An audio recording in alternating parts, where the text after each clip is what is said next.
आसमान से गिरे खजूर में अटके, खोदा पहाड़ निकली चुहिया, राई का पहाड़ बनाना या फिर भैंस के आगे बीन बजाना।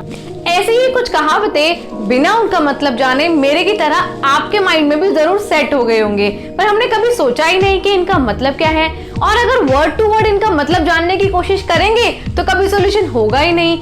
तो आज इस वीडियो में मैं आपको बताने वाली हूँ कुछ ऐसे ही कहावतें और मुहावरे जिनका हिंदी मतलब बताने के साथ साथ मैं आपको उनकी इंग्लिश भी बताऊंगी, वो भी एग्जाम्पल्स के साथ। और हाँ, वीडियो के एंड में मैं बताने वाली हूँ दो ऐसे सबके फेवरेट कहावतें और मुहावरे जो कोई मिस करता ही नहीं है, कोई बिना बोले उन्हें रहता ही नहीं है। तो वो कौन से हैं, ये जानने के लिए वीडियो को एंड तक जरूर देखें।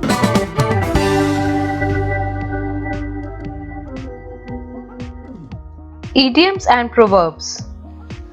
First is हर किसी का दिन आता है। इसका मतलब होता है Every dog has his day. अगर हम इसका मतलब देखें तो हर किसी का दिन आने का मतलब होता है कि हर किसी की लाइफ में हैप्पीनेस या सक्सेस कभी ना कभी जरूर आती है।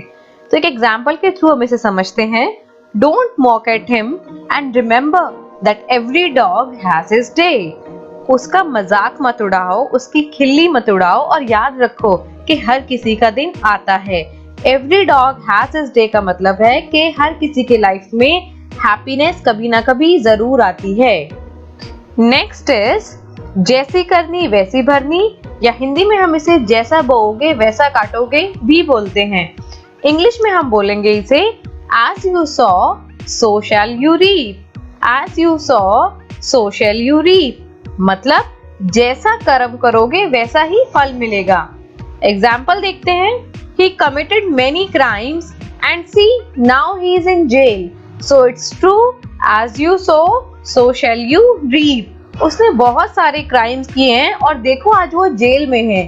तो ये सही है कि जैसा करोगे वैसा भरोगे। नेक्स्ट है नाच न जाने आंगन टेढ़ा। ये बहुत ही एक पॉपुलर हमारी कहावत है जो हम बचपन से शायद सुनते ही आए हैं, और इसे इंग्लिश में हम बोलेंगे A bad workman blames his tools. इसका मतलब क्या होता है कि अपनी कमी से कुछ ना कर पाने का दोष दूसरी चीजों पर देना। एग्जाम्पल के थ्रू समझते हैं इसे। और Whenever he fails in any task, he blames others. But I don't like it because a bad workman blames his tools. जब कभी वो किसी भी काम में फेल हो जाता है तो उसका दोष दूसरी चीजों पर डालने लगता है, और मुझे ये पसंद नहीं है क्योंकि नाच न जाने आंगन टेढ़ा। नेक्स्ट है एक बहुत फेमस इडियम है ये, अब पछताने से क्या फायदा जब चिड़िया चुग गई खेत। It is no use crying over spilled milk. कुछ हो जाने के बाद उस पर पछताने का कोई फायदा नहीं। एग्जाम्पल है You have spent all the money in shopping, now it is no use crying over the spilt milk.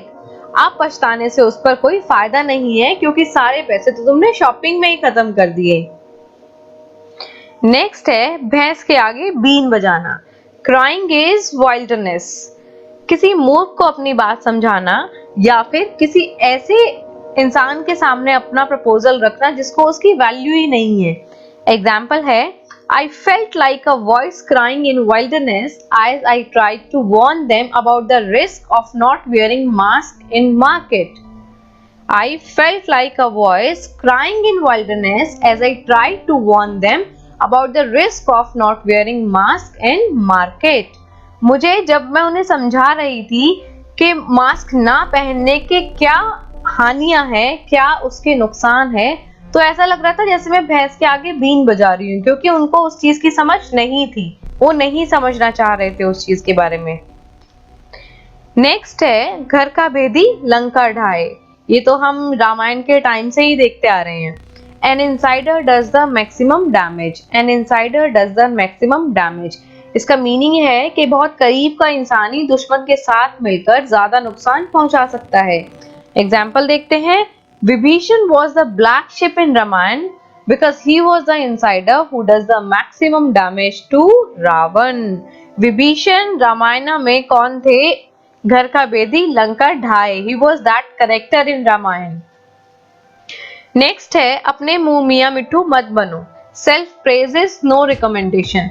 मतलब कि अपनी तारीफ खुद ही करना, अपनी तारीफ खुद नहीं करनी चाहिए। एग्जाम्पल देखते हैं, you should not praise yourself all the time because self praise is no recommendation. अपनी तारीफ हमेशा खुद ही नहीं करनी चाहिए तुम्हें, क्योंकि अपने मुंह मियां मिट्ठू बनना अच्छी बात नहीं है। नेक्स्ट इज लातों के भूत बातों से नहीं मानते। ये तो सबका फेवरेट है I feel. Rod is the logic of fools, meaning कुछ लोग बिना सख्ताई या बिना डांट फटकार के नहीं मानते। एग्जाम्पल है, he won't study unless you won't scold him because rod is the logic of fools। जब तक आप उसे डांटोगे नहीं वो नहीं पढ़ेगा, क्योंकि लातों के भूत बातों से नहीं मानते। नेक्स्ट हमारी कहावत है एक तीर से दो शिकार या फिर एक पंथ दो काज। इंग्लिश में हम इसे बोलते हैं killing two birds with one stone. Killing two birds with one stone मतलब एक टाइम पर दो काम कर लेना। Example, I listen to music while doing my work. This is killing two birds with one stone।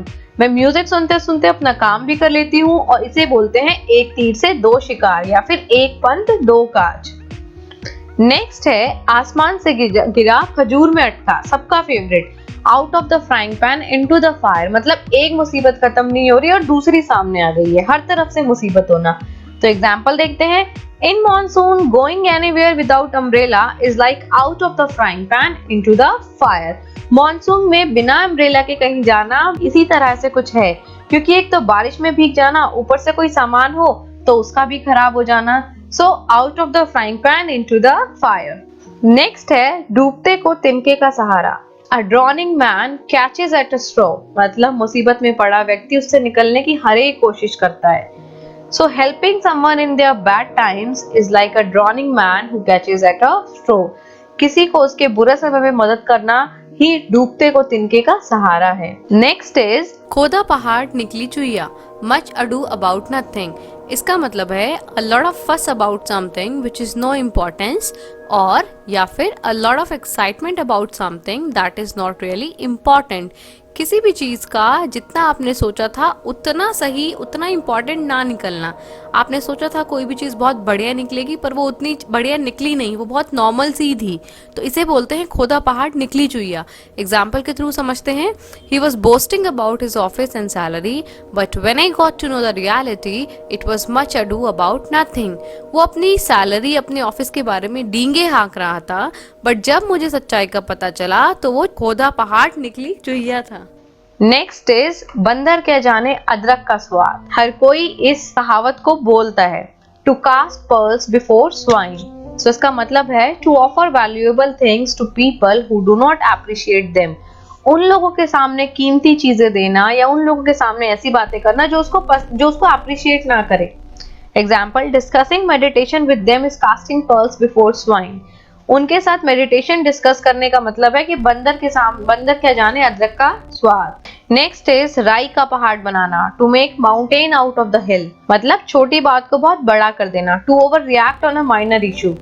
और few people have habit of making mountain out of the hill. कुछ लोगों की आदत होती है कि वो बहुत छोटी बात को बहुत बड़ा कर देते हैं, मतलब राई का पहाड़ बना देते हैं। नेक्स्ट इज दाल में काला, ये भी हम सब बहुत यूज करते हैं। सो इसका मतलब है more to it than meets the eye. More to it than meets the eye meaning कुछ तो गड़बड़ है। So after meeting him I got to know that there is more to it than meets the eye. उससे मिलने के बाद मुझे पता चला कि दाल में कुछ तो काला है, मतलब कुछ तो गड़बड़ है। अगर आपको ये वीडियो पसंद आया तो वीडियो को लाइक कीजिए, शेयर कीजिए, कमेंट कीजिए और मेरे चैनल इंग्लिश सफर को सब्सक्राइब करने के साथ साथ बेल आइकन जरूर प्रेस कीजिए, जिससे कि आने वाली वीडियोस की रेगुलर अपडेट्स आपको मिलती रहें। Thank you.